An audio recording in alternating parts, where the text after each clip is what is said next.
है नहीं, और अगर है तो उन महिलाओं के हितों की सुरक्षा करना यह हम सबका कर्तव्य बनता है। उन बच्चों के हितों की सुरक्षा करना हम सबका कर्तव्य बनता है।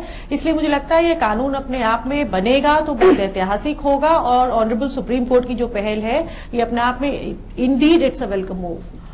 जी जी, शमीना जी आप बने रहे। अनुज जी मैं आपके साथ आना चाहूंगी। सुप्रीम कोर्ट में ये जो केस है, इस केस के बारे में भी थोड़ा विस्तार से बताइए कि 18 साल से लगभग ये महिला कानूनी संघर्ष कर रही थी, लेकिन सवाल ये भी है कि जो महिला जानती है कि जिसके साथ रह रही है वो पहले से शादीशुदा है, ऐसे में अपने अधिकारों के बारे में जानकारी उसे है कि जो पत्नी नहीं है तो उसके अपने अधिकार अलग हैं, तो बहुत सी कानूनी अपने आप में परेशानियां भी हैं।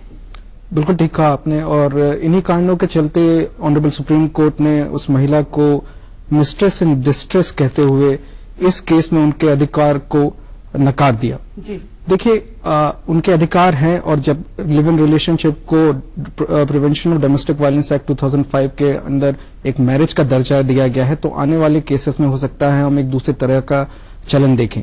पर क्योंकि यहाँ पर वो एक शादीशुदा व्यक्ति हैं, उनकी पहले से एक फैमिली है जिनके बारे में इनको नॉलेज भी था, तो एक दूसरे सेट ऑफ राइट्स भी क्रिएट हो जाते हैं जिनको सुप्रीम कोर्ट डिफीट नहीं करना चाहता था।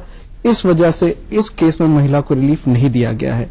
पर यह एक बहुत ही अच्छी पहल है, ये चर्चा की शुरुआत है। न्याय, लॉ और नैतिकता ये सब साथ में चलते हैं।